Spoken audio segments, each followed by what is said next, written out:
So the idea here is that we're in the year 2033, a decade from now, which isn't that far away, but yet it is, considering how long the last 3 years have been. So let's start by talking about what this future entails and what it demands of us.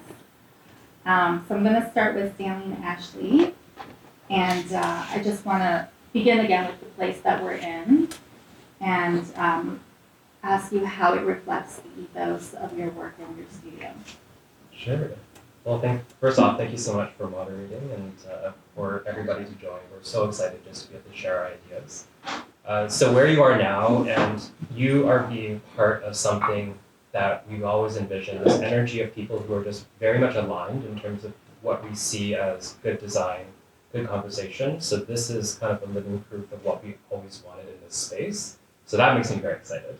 And when we first got the space, it was not necessarily an office. We were looking for a space where we could work, of course, but for us more so it was about how to embody the values of Mason Studio and what we stand for as a company. And when we developed the space, very little of it is actually dedicated towards desk space. More than happy to take you for a tour afterwards, to see where we actually work, or you're welcome to wander yourself. But this is really what we envision for ourselves and for the future of work in 2033, where a place where, I think the image is gone, but where we had a children's playground here just yesterday or a couple hours ago, but now we're having a lecture, we're having a conversation, but then there's also a cafe, there's also programming that's happening in the room. So there are just so many programs that enrich our day-to-day lives, even within the workplace. So that's kind of how we see this space working, and trying to engage with different communities that we may not get to engage with otherwise, especially within the local community, the people who are just within this vicinity. It's also a reflection of how you're running your studio, and when you were conceptualizing the space, you're also thinking of a new way to work. So can you tell us a bit about that? Yeah, I can maybe touch on that a little bit. It's interesting because this space really came to us, I guess, as a catalyst into the second decade of Mason Studio. And there were so many things that felt as though we're aligning to set us on this path to be in this new environment together. And this space really embodies, as Stanley mentioned, who we want to be as Mason Studio into the future and our values as we are now. But fundamentally, Mason Studio has always been about opening up our doors in terms of connecting with the community beyond the interior design community. It's been about creating exhibitions and installations that complement our interior design work, but not necessarily the space has always been able to be the backdrop for that. And so now this space embodies the physical kind of manifestation of what Mason Studio has always been. Some of these installations that you see behind us are ways that we experiment and explore how space and how experiences change the way we feel in space. People act and interact with one another. And so those explorations now don't just live in temporary exhibitions, but live within this home now. So it's really just an incredible opportunity for us to really physically embody those views and those goals within this physical environment. So the front and the gallery space, which we partnered with Goodee with, is really an exhibition of the people behind products. It's not necessarily about talking about what they've created, but it's how are they doing it, how are they impacting the world, who are they working with, and why is this a better choice? So everybody that we have that we're showing out there is somebody that either has been vetted by Goodee or that is very local to our hearts, or people that we just know are our friends, that we want to support. And it's not about what they're creating, but it's what they're doing and how they're contributing to something greater, and that gets us really excited. So in part, we're trying to show off those who are that we really believe in, so that's part of the community aspect of it. We're also trying to create partnerships with nonprofit organizations to bring them into our space to get youth engaged with design. So something that I didn't have the opportunity to experience when I was a youth was any kind of free programming for kids within my neighborhood. I grew up in a very similar condition in this space, and I just want to be able to have the opportunity to allow them to be part of this and to see if there might be an opportunity for us to pair up and to really learn from one another and to support one another because we do live in the same space. Okay, so Byron, how did you get involved with Mason Studio, and what do you see as like the common threads that connect you? Well, we got involved with Mason Studio, compliments of Molly Scott here, who is a Torontonian, but she's on our team and leads our trade and A&D work. And I'm so excited because I was saying earlier to both Stan and Ashley that it's almost like good people attract good people, and especially in design, I think that obviously we have shared values in how we see the world, our approach to design, but this intention of how we get up in every day, which is I think what we're starting to learn more about. Us and our team, we think that there are better solutions to not only work, but design, and being together with other people that share that vision is exciting. And also I think that from not just a design, but a taste level. Like I'm walking around here, and there's so much alignment with what we do as well too. So we talk a lot about beauty in the office, and when we're having conversations around sustainability, it is a large part at the forefront. Is beautiful objects that have deep stories and narrative, and I think that that's something that I could clearly see through the alignment together with these guys as well too. But we're from Montreal. We don't get to Toronto as often as we'd like to. So yeah, finding upper bedfellows, I think we already want to do more work together already after tonight. Our process, and Dexter was going off to a flight, so that's why he's taking the seat in the front row. For us, it's largely about collaboration. We have this good fortune of being identical twins. We were just talking about how you were raised, and Ashley and I were saying earlier, like, I don't know how entrepreneurs who are like sole proprietors get up and do this. I've had the fortune to work together with my brother, not only to ideate, but to think like with a bigger vision about how we could approach our work. And collaboration is key. And I think that we, in some ways in business and in design, we think a lot about competition. And what I'm optimistic about is more collaboration.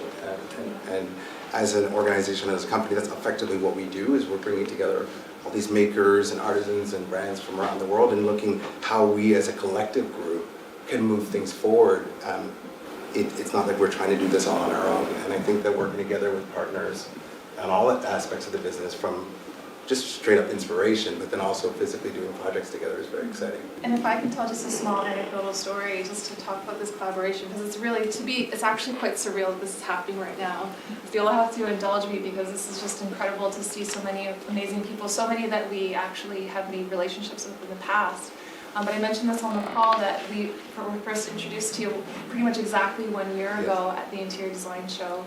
And at that point we realized that we would love to have some kind of connection because we really identified with so many things that you were saying. You were so inspiring at that talk at the Interior Design Show at that time. And kudos again to Molly for making that introduction. As it relates to this space and what's happening tonight, I think it's just a testament to putting your ideas out there regardless of what they might be. You know, we're sharing some ideas with you this evening about things that are important to us and how we've manifested them within the space, how we've manifested different programs and different partnerships. But we never know where they're going to land. And so it's fantastic to see now, 12 months later, when we're just thinking about what ideas we could have to create a new space for our team and our studio to connect with the public at large, to connect with certain collaborators, to see all the knots and connections being made to come back to this beautiful bow that is today. So it's a great connection, or it's a great storyline, I think, to tie back to the strength of connections and collaborations, and hopefully this is just the start of where we could go together. Can we talk a bit about the collaborative aspect of Goodee? Like, how does it work? How do you decide which brands that you're going to use that exemplify both beauty and sustainability? How do you vet them? And yeah, the napkin version at the beginning was good people, good design, and good purpose. And it's a true story. That's what we wrote. And a napkin, Dexter and I are just coming up with this idea. It sounds simplistic, but the starting point is really working with good people. And that's people not just from the design level, but the artisans, the communities that we're working with, people who feel that they have that they're change agents in their own right, people that are creative and thinking about the future. On the design, it was also, and I'm going to get to the practical part, but this is our simple version, and I think we like the idea that we have a metric. On the design for us is the catalyst for change. not only from an innovation standpoint, but designing things that are meant to last. It is foundationally how we see in our approach to sustainability is that if you make something really well and all of that intention, but the concept, the thought was put into it for something to last or to be reused and recycled or for the full life cycle, that is important and that's how we should be.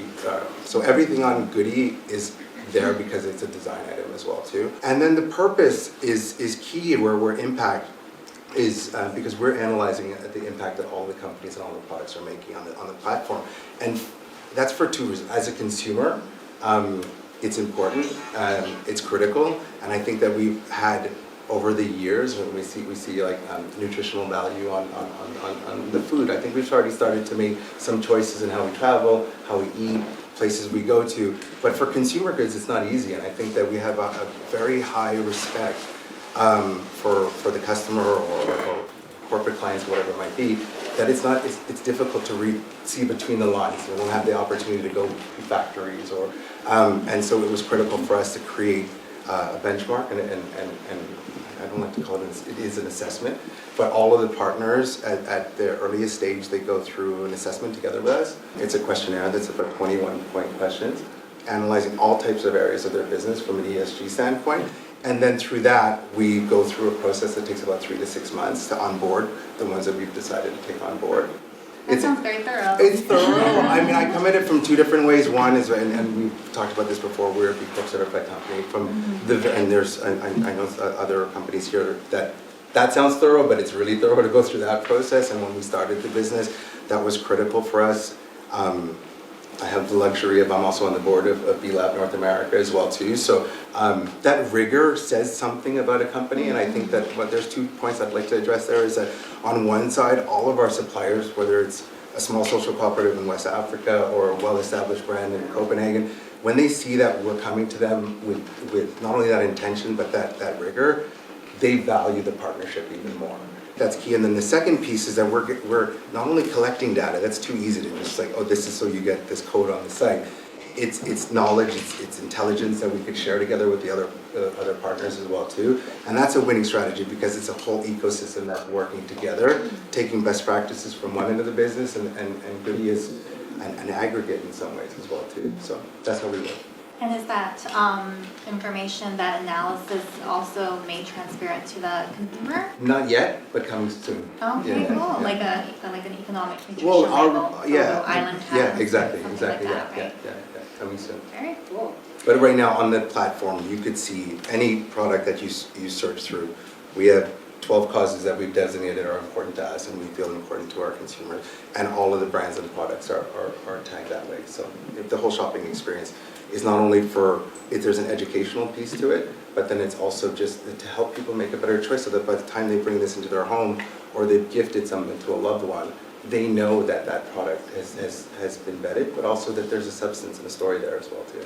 You kind of stand behind the Sustainable Development Goal 12, which is responsible consumption and production, which is basically what you're talking about now. But can you tell us a bit about, like, for instance, these wonderful chairs that are also hanging, like a brand like Goodee, how does that exemplify that goal? Well, I think it's a perfect example. I'm going to just digress for a second. I do think on the supplier, on the brand side, because it's sometimes easier to see from a consumer side where the value is, but for brands to be together with other makers, and I think the way that we just walked through the space today, this group of brands that independently and individually, they're doing great work, to being together with other makers that are also doing good work in different ways is empowering, for one. Goodee is very exciting because it's a young duo that we had the fortune to meet after their graduating year from Belgium, and they're the big solution. The problem was that, and they didn't have kids yet, they do now, is to the amount of waste of kids' toys. So, and it was a school project that developed it to something much further, and they went around and collected all of these toys from schools, and all these parents would bring them in, and they created a recycling facility where everything that you're looking at, these chairs and table, are made from discarded waste that would otherwise ended up in landfill, that they came up with a proprietary invention of how to shred them, mold them back into original design products, and that's now a chair that's fully made of recycled materials and is fully recyclable as well too. So the conversation again around circularity and what's exciting with the what we've worked on together, but doing this at Mason Studio. Yesterday when I'm seeing all these pictures this week of kids who are on these furniture pieces, very, very young children, who are obviously looking at a beautiful design object, but they're having their first interaction and engagement with you could, as a parent or as an educator, you could start to have that conversation about something that otherwise would have been in waste turned into a beautiful design item. That's powerful, and that would be an example for us that very much crystallizes what it is that we do at Goodee and what we think is good design. In terms of circularity, that's the term that we're using a lot. It's sort of a new way of talking about true sustainability.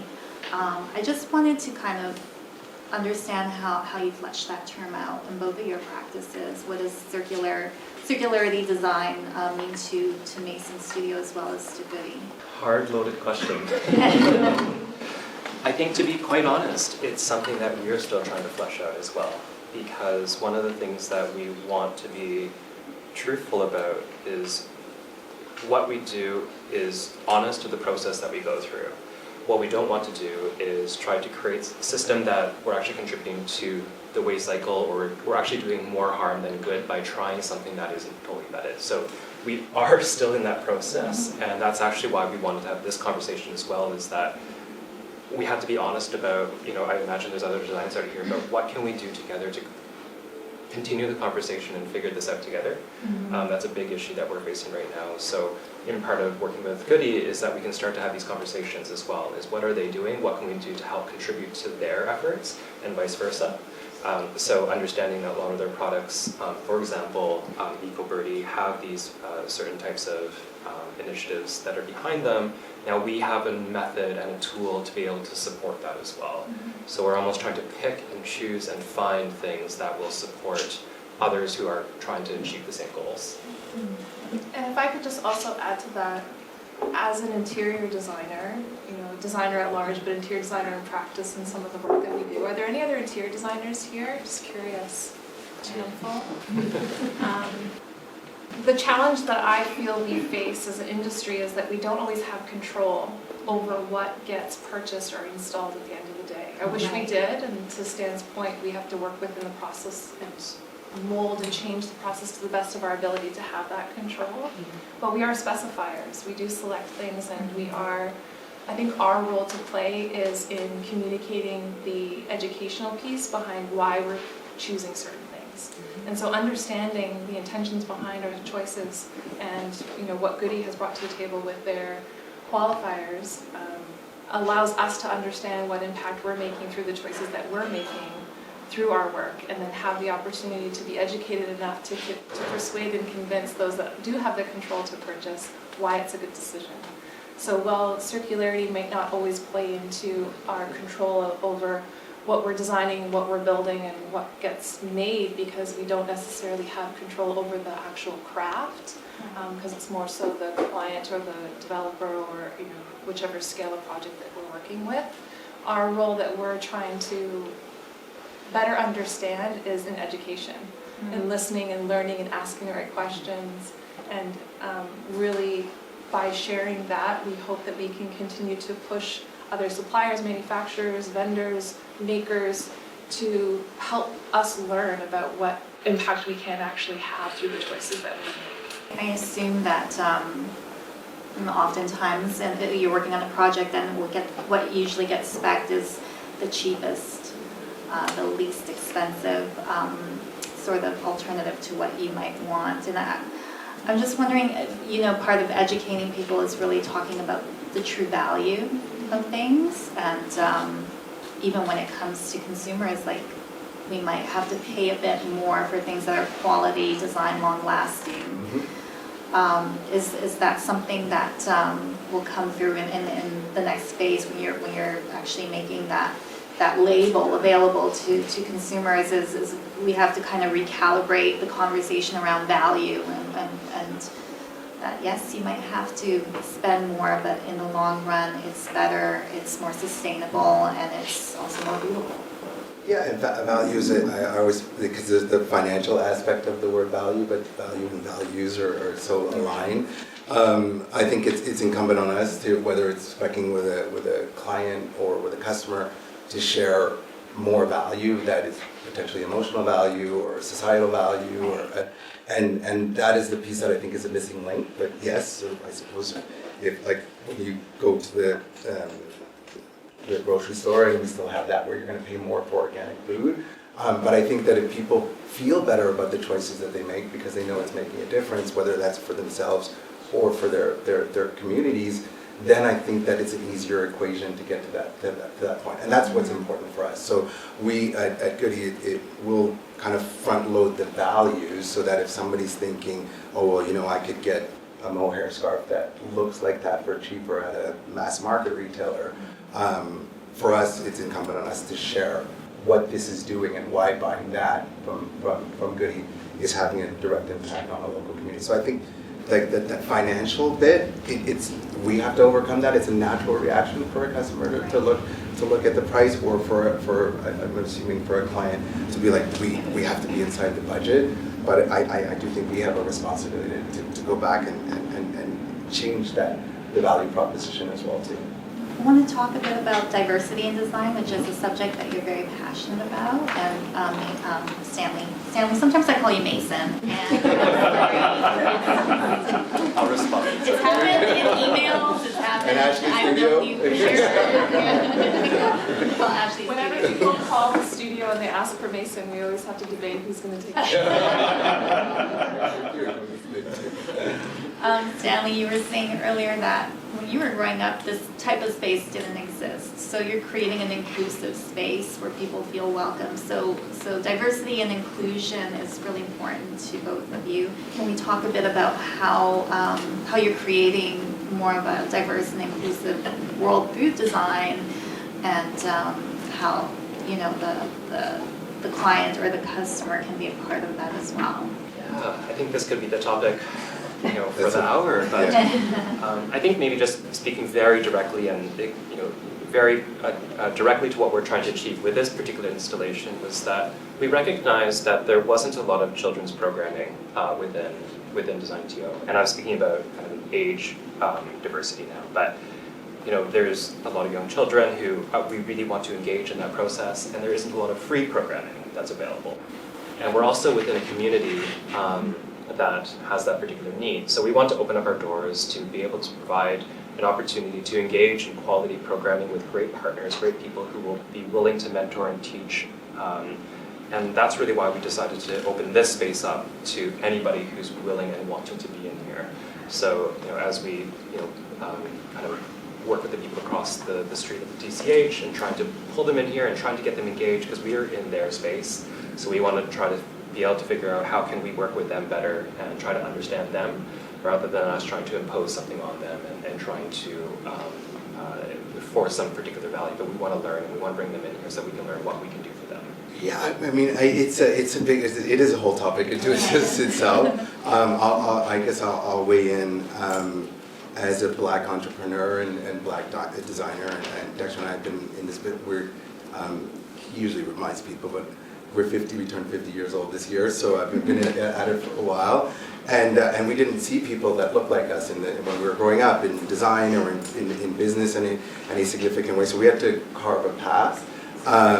I think what we've been trying to do with our whole team at Goodee is to highlight a variety of voices and cultural influences, taking away this thread. If you're, I imagine, looking at all the great design of the past century, you're looking at European, Western European architects and designers, and we don't look at design in a monolithic way that way. And I think it's really important to create a space where we could say good design doesn't necessarily only look like this.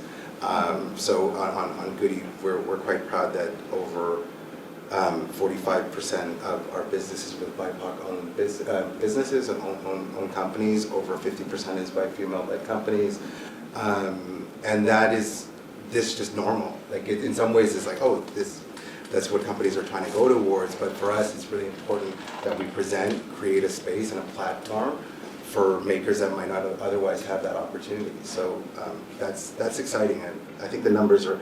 I think it's something like 3% of designers in in North America are black. Yeah, it's a little important. So we're doing our bit to work on that, and I think that there's great talent. I don't think that shouldn't be questioned. It's just giving the access and the opportunity and the voice. That's important for us. And, yeah. Absolutely. And I think that's a big component of our gallery space as well, as a rotating exhibition, which is to promote the voices of BIPOC artists and craftspeople, because we have the opportunity, again, as specifiers, to actually take their product and leverage and to use them and use us as the platform. So we're not necessarily providing the actual content, but we're providing the opportunity and working with them to be able to find the right channels to be able to support. So that's a huge component of what our gallery space is, and we hope that because of this public access to it and because of our skill set and our profession, we can find these two ties and we can start to create these connections for that community or for those groups that may not otherwise have that platform or may have a little bit more barrier resistance to try to get into that space. My last question is about the future. We are set in the year 2033. How do you feel that all of the great things that you're doing, all of the intentionality behind it will amplify sort of the results of what you're doing? How do you see the 10 years ahead as just kind of working out in the best way for everything that you're doing? I guess I'd be optimistic. I guess I'm putting myself out of a board role, but I would like in 10 years that B Corps don't exist. And I say that in a way that right now, this is a niche group of companies, it's 5,000 companies worldwide that are pushing things forward, but that should be the normal. Like, it shouldn't be that there's just a fringe group of companies that are thinking in a certain way. The good news is we're constantly raising the bar of what it takes to do it, but I do think that will be the normal in 10 years from now.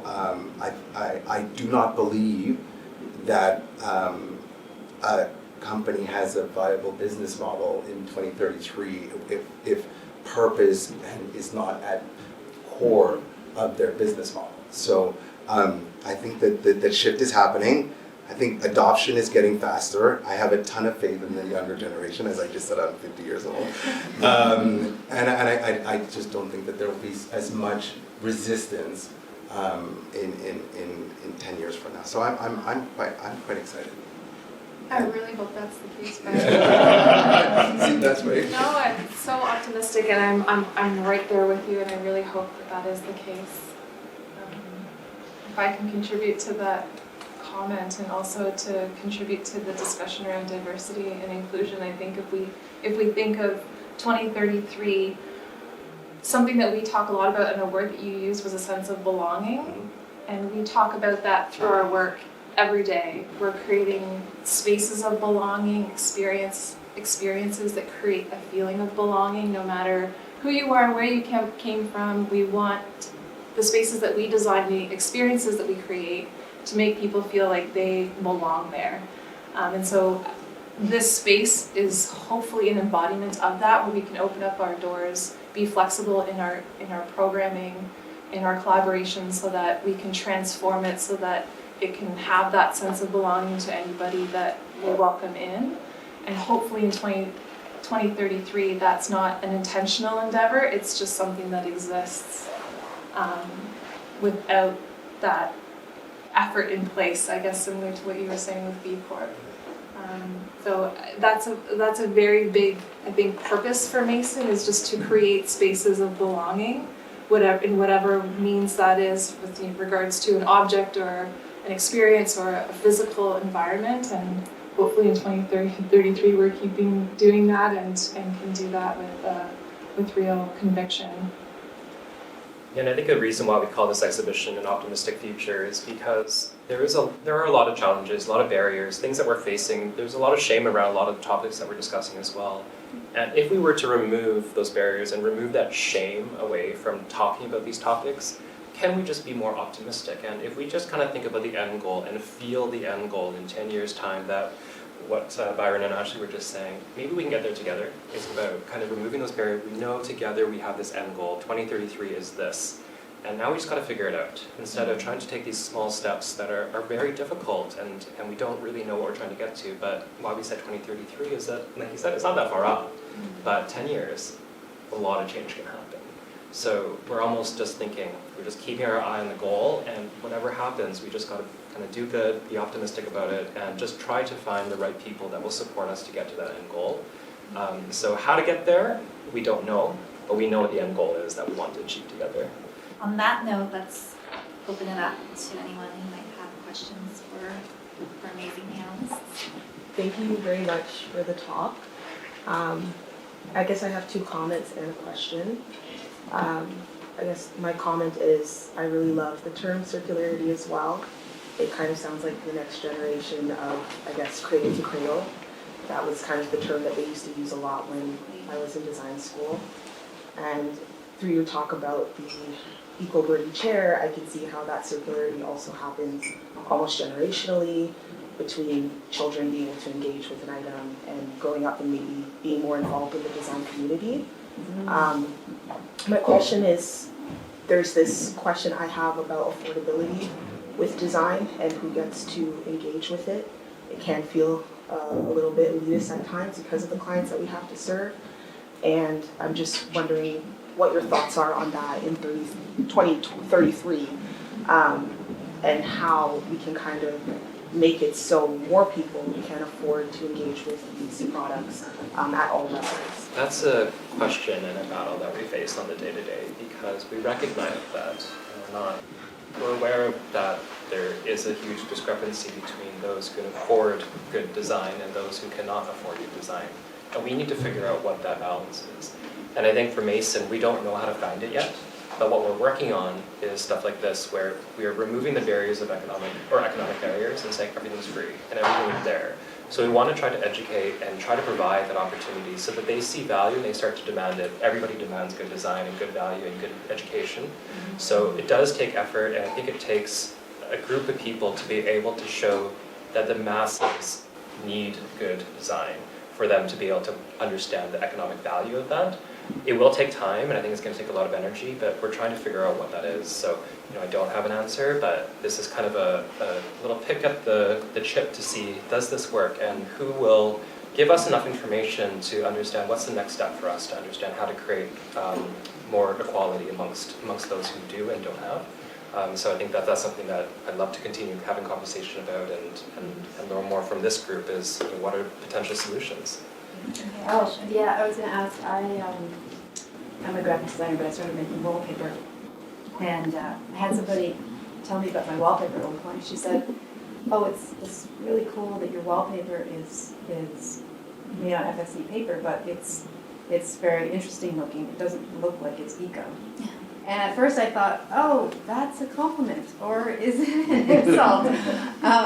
I find that balance between something that looks nice and then something that's eco or sustainable, there's a weird thing going on there. I wonder if you guys can speak to that, like if you have that conversation with your company, with your clients. It touches on a piece when we were having the diversity conversation before. I think that and I think it even touches on your conversation as well too on the elitism. For better, for worse, probably for worse. That sustainability conversation, I think, was co-opted early in maybe the 90s and early 2000s, and it was a certain demographic of people, and it was a certain look, and it was maybe a bit tree hugger or West Coast California. This is the type of food you eat. These are the drinks that you drink, and that needs to be rewritten. Sustainability is not for a select group of people. There's not or a select income group or demographic. So I think it's important for us that when we're having conversations about social or environmental commitments inside products or brands,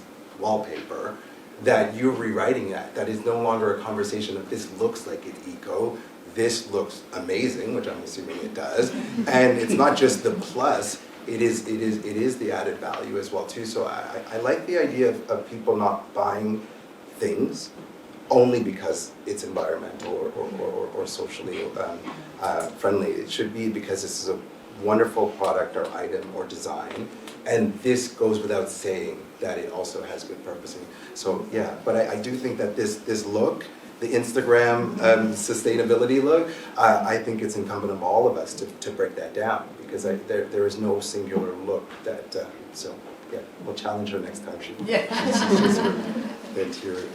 There wasn't enough like I almost thought- grassweed I almost or thought whatever. it- Yeah, I was like, I almost thought that the sustainable part of it was like a minus for her, like, oh, it doesn't look sustainable enough for me. Well, it's like, well, I guess it's not, it's just not the product. the good news is that I think there's a lot of change that, and I should not even go there, but I'm not an Elon Musk fan, but Tesla, for instance, I think changed that, right? For instance, if you think of cars, Yeah. there was this conversation around electric vehicles, and then it wasn't a trade-off anymore, right? Like that customers, like they don't see that what looks like a sustainable mode of transportation. Yeah. They see what at the time is a beautiful luxury product, and I think that shift is what needs to happen. But until you show it, people won't see it. So again, I think it's back to your comment. It's up to us to change what that narrative is, because otherwise it has an identity already. You know? And on the affordability, I'm just going to add one little piece there, because I do like, and I don't remember if it was Ashley or Stan who said this, but information is free. And I also think if we could talk about design from a product level, but I do think access to information is also another great thing that we need to do more of, so that that doesn't need to be elitist. It's like, how could we have design conversations? We're trying to do our bit. We have a lot more that we need to do, where you don't need to purchase something to get into the design, to have this design conversation. And I do think there's a lot of opportunities for free, accessible design awareness as well too. Why that chair is so intriguing to me is because a couple of days ago I walked down Jackman Hall, and they have that nice children's area where they open up the programming for the kids coming to the gallery and all of that, and I'm like, that's a place where obviously a chair like that would be gorgeous, and it's an affordable program for kids to engage with, right? So I understand that you do not have to own everything in design to like feel like to access it and to feel like it's a part of you. Just my add-on, but I appreciate it. So do you feel that, speaking of hopefulness and optimism, do you think that things are getting better? Like, is it still a hard sell to your clients, or are people coming to you and because they want to be part of this new way of doing things, more sustainable? Yeah, I mean, I think it's 50-50. I'm a big believer in what we put out there will come back. So I think the more we have conviction in our own ideas, it might not be every single client, it might not every single collaboration, but it's also up to us to find the most impact that we can have with what we can control. So if there's certain areas of a scope or certain areas of a project where we are hitting a wall and we don't have control over it, maybe there's something else that we can weave into bringing somebody into the project or changing it in a different way. So just being mindful of those situations. But I guess to answer your broader question, I do think that there's more receptive discussions around the impact that we can have to make better in the world. And I think people are really craving that too, to have a sense of value and compassion with the choices that we make. There's almost an empowerment to say, I can make change. And so we're just trying to be champions for that in the small way that we can, to bring that to the forefront, to put weight behind the choices that and the controls that they have too. And then hopefully they find value in that partnership with bringing us on to help achieve those goals. Not always, but we find that there's light there, yeah. And just to add to that as well, Ashley mentioned something about small change. And we always talk about internally is the 1% change. We're not looking to do the newest, greatest thing that's going to solve all the issues. We just want to make it 1% better than what we did previously. Because with 100 of us here, all of us make minor incremental changes. There's a mass change. So I think that that's what we're excited about, and where that optimism is, because we're not trying to redevelop and mass shift. It's just on the day-to-day. Like, what did I do today that's just ever so slightly socially better or culturally or environmentally better than yesterday? And I think that's what we hold on to as the optimism, because we're not naive to think that everything's great. We know that there's a lot of issues that are incredibly daunting at this point in time, but we have that 1% that we can work with. I often find, I usually use my sister as an example, because she knows nothing with design or materiality. And frankly, she has no clue about sustainability when it comes to furniture, and sometimes doesn't really give much of a shit about it. So the way I'm wondering is like, how can you make that shift with people that are not necessarily surrounded of the design talk and sustainability? I mean, I kind of, maybe it sounds simplistic, but I feel like I keep going back to surrounding yourselves with things that matter. Even if this is someone who's not interested in design, I'd like to think that everyone has, in some ways, does have a connection to good design. Making them understanding how furniture or a furniture piece or a product, a physical space could play a role. There's some education in it. I don't know if I'm answering your question properly, but because I'm thinking of your sister and like I have to convince her. But I do think it starts with just a curiosity about products. I think for the most part, we're creatures who probably don't take enough time to think about the things that surround us, and I think we have to start asking ourselves more questions and also guiding other people to ask questions about things. Some of us are probably quite skilled at it because of the work that we do, but I think to others it's maybe just not as obvious, and I think sometimes there's just ways to help them recognize and see. It's a little bit like when you see art in an art gallery and just getting a little nudge to know why that is significant. I don't know, that's what I try to do with people that surround me in my life. How do you move that from like doing that with a one-on-one individual and then trying to make it work even more with a bigger population, let's say? Well, I think the first thing that I think of is consistency. So, and I say that because I think a lot of companies or individuals, you have these conversations or this discovery at a moment in time, and I think that I'd like to think the people in this room are also more sophisticated. You could see between when people are telling those stories or having those narratives at just a moment in time. Consistency is key, and we talked about commitment before. I think companies, makers who go in day to day, every hour, everyone on their team is working a certain way, then you don't have to explain it, it becomes more obvious as well too. So I do think that would be the first thing that comes to mind. I don't know if you guys want to add anything. Yeah, I think the first thing that came to my mind is something that you always talk about, which is storytelling as well, where regardless of your connection with or understanding of, quote, design, to your point, I think everyone fundamentally has a connection with objects and spaces, whether it's on a conscious level or not.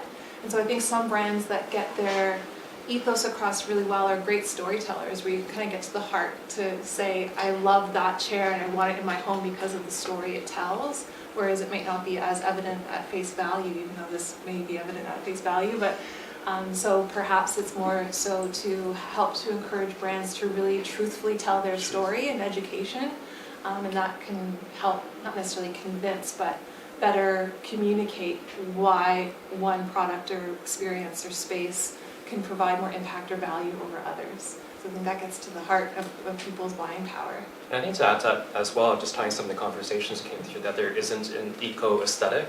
I think we have to get past that, and it just has to be the better choice, regardless of what it is. Right now, we're still working on a lot of things, so maybe eco is the main selling and value of the product, but how do we increase its value all around?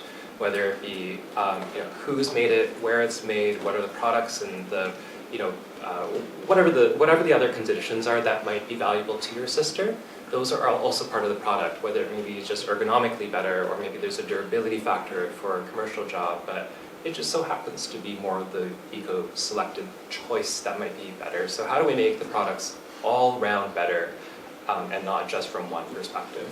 Tell your sister to come by. I'm gonna sit her at the table over there.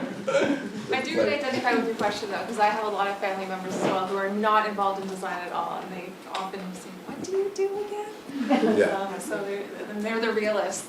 A lot of Not people- down, but bring you to a different level sometimes. I think a lot of people also don't realize that the objects in their homes are made by people. That's true. Yeah. So that the people, the who makes it, as Stanley said, I think that's the key, because I think a lot of people just assume, oh, most of what's out there is factory produced, or they treat it as though it is. And, you know, some people don't even know there are designers, you know, people who actually do this, who actually design, and maybe more importantly, like people who actually make craftspeople. So I think that story is probably, I'm also thinking of the people in my life who, you know, are just like, what, you know, and you tell them a great story as you, both of your studios do, and they begin to understand the value of it. So. I've been thinking about your point about the only 3% representation of Black designers, and was trying to, you know, think of some reasons, and I want to ask you about that. The only two thoughts that I had were the economic issues of supporting entrepreneurs and how that's always been an issue, for example, that women have also faced. But is there also a social issue in terms of people thinking of themselves as designers? Like, could they go into it? Are there models for them to see, and are the schools accepting? Yeah. There's a lot there, and I'm sure other people could add some layers to that.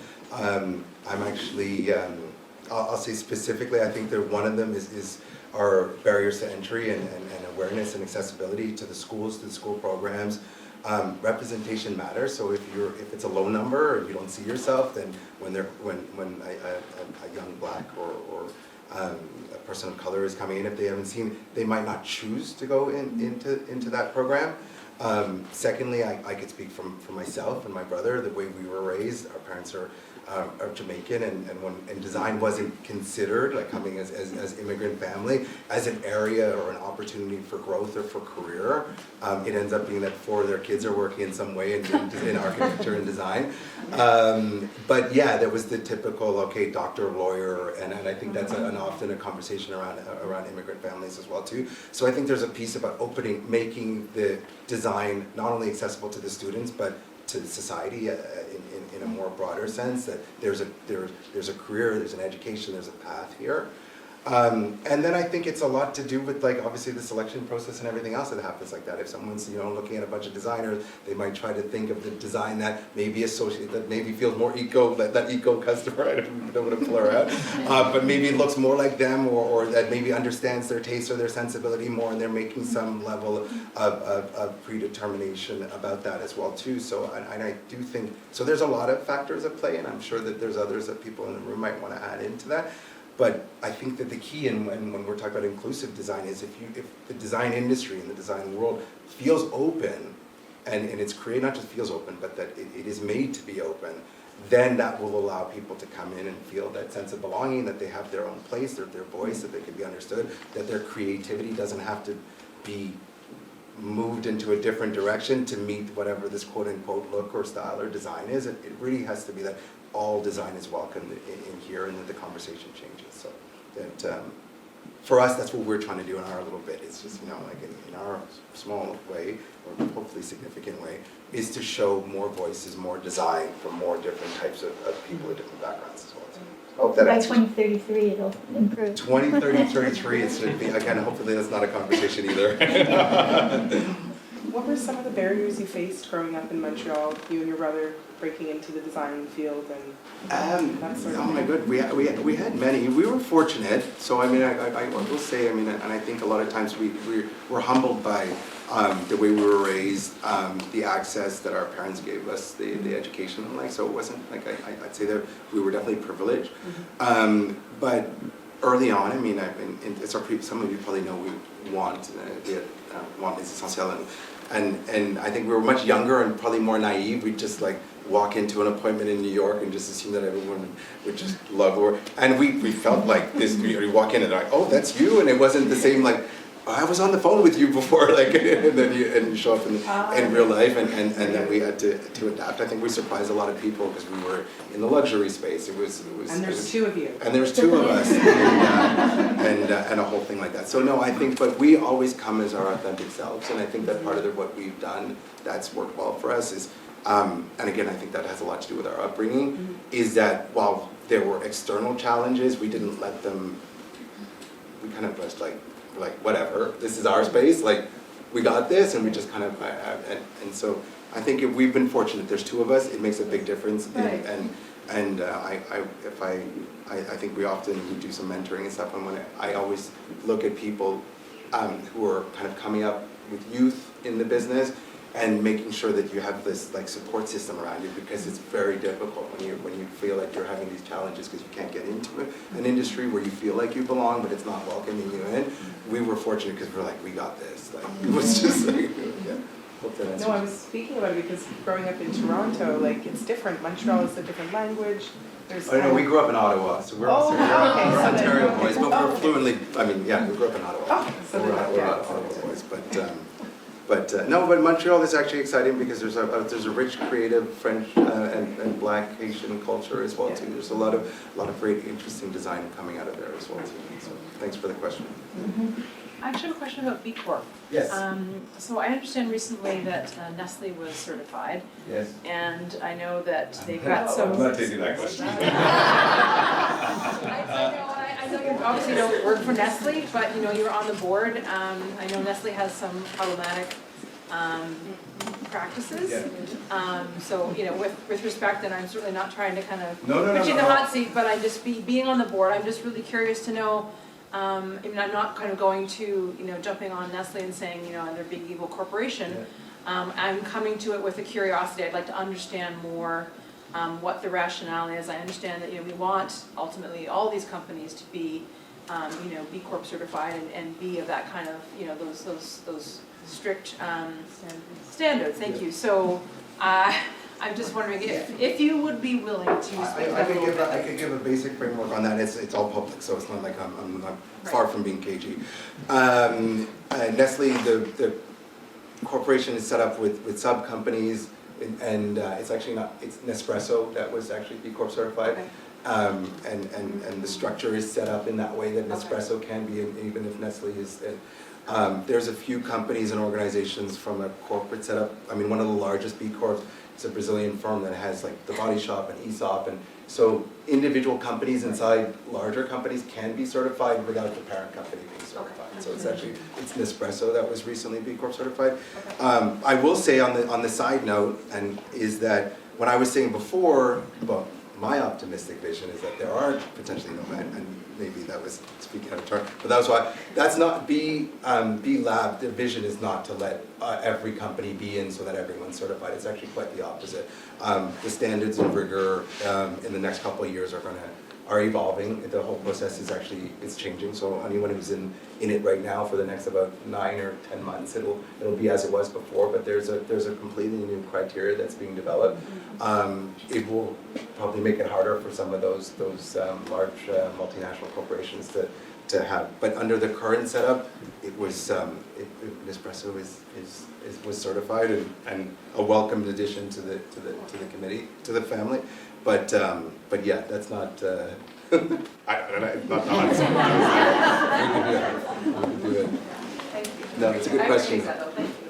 No, and it is a bit. I will say at the end. I mean, I think one of the common threads here is this conversation around sustainability, social equity should not be narrow. And I think sometimes there's a push and pull, because if you keep it, it's just for these artisans who are, you know, making woodwork in the junction. That doesn't really open the full net of the change that we need to make. So that is a balancing act around this. That's never an easy. There's never easy answers to that. But it is exciting when I look at it as a consumer. It's really exciting that very large, multi-billion-dollar companies see value in running their companies this way, and that's not just something for 10 or 15 employee companies to be able to do. So I feel like there's a winning sign there as well too. Where that gap is a gray zone, but yeah, I'm optimistic about that as well too. We've been talking a lot about like going forward in the next 10 years. So like I was curious to kind of like look backwards in the past 10. Yeah. And like what kind of lessons have you learned? And like that would kind of help to go and guide us in the next 10. And like I mean, both of you have been in the industry for over 10 years. So like what have you seen really transform during that time too? My instinct is that an understanding that we have to bring people along. Like in in some ways you want to feel that people could do this on their own, this change, and I think we all do in our own right, small behavioral change. But when I look at the last 10 years, I think the evolutions that have been durable are because whether it's government or companies or individuals have moved that cycle. So I think there's it's an understanding that we have to take people along the journey with us. That's what we're trying to do, to answer your question, and playing a role inside it. So I'd say that's the thing, that when I look at real positive change, it's because, and I get it, I'm going to go back to EVs, but it needs other participants who are playing a role in that change, and it can't just be the consumer on their own. It's I think a fool's errand to think that the consumer is expected to do that by themselves. I think there are a lot of stakeholders that need to be involved, it needs to be organized, and back to where Stan was, there needs to be an end goal of what does this look like after that change strategy has been implemented as well too. 100%, I completely agree with that. It's kind of being part of this group together, and quite honestly, like 10 years ago, if you told me right here that we're talking about diversity and me being somebody who's BIPOC and that's actually contributing to my experience in design, I don't think that would have been a conversation that one, we'd be having, or number two, I'd be comfortable with. Yeah. So even that we're talking about it, and there's this like kind of edge of vulnerability, and there's something that's just sensitive still, let's kill that sensitivity, and I want to be able to have these conversations and talk, and in 10 years' time, how do we get past some of the hurdles that we're facing right now and really solve the issues that are actually there? We're still talking about the issue itself, and we need to find solutions. So I think that's where we're going to be right now. It's still that place we have to be patient. You know, we can't make the change immediately, but we're making it as a group. You know, that you're even receptive to hearing about it and asking about it, I think is a great change. And now we're ready to do something about it. So I think that for me is the biggest change. Is, you know, to say this on stage and talk about, you know, again, you know, being LGBTQ or being of color, not even a topic, but now it's like that defines and helps me to be a better designer. Yeah. Can I just make a comment? Yeah. I just want to say you guys are amazing in the way that you've answered these questions. For my part, I feel like you're just so honest about what the questions are about, and you're not trying to sell us on something or like shove something down. Like there's so much eco stuff that's like, you guys aren't doing that, you're wrong. Like we've got the answer and this is what it is. You're honest about the difficulties too, which is great. Thank you. I think that means a lot, a whole lot to me, and I know I can speak for the two of you too, that likely means a lot to you too, and it was something that we talked about when we were putting together this talk today, and also this space is the optimism about the future, because I think it's only with that optimism that we can really have that energy and drive to speak our ideas and to make those connections to make change. So I'm really glad that that came across today, hopefully for many of you in the room as well. So thank you so much.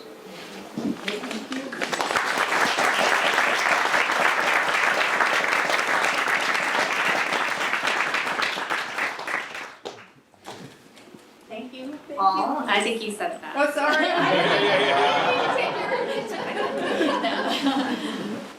It's been an inspiring talk, and thanks to everyone for being here and for being so attentive and having such great questions. And I'm sure you'll probably have a million more for individuals. So thanks so much. Thank you. And if I may make one announcement on behalf of Goodee, because I don't think she's going so the furniture that's being used in the exhibit, we're actually going to be giving one set away as a gift to somebody, and we're also giving, or Goodee is providing, and Equal Birdie is providing 2 sets to children's charities across the city. So if you, we'll find the QR code, but if you sign up, there's a QR code just on your way out. We'd love to share that with you, and to your point about good design and ability to access it, this is your chance, and if you want to give it to somebody who you think needs it and has children or whatever it might be, please share it. We want to share that enjoyment of these beautiful chairs that I actually love, so I can say that well.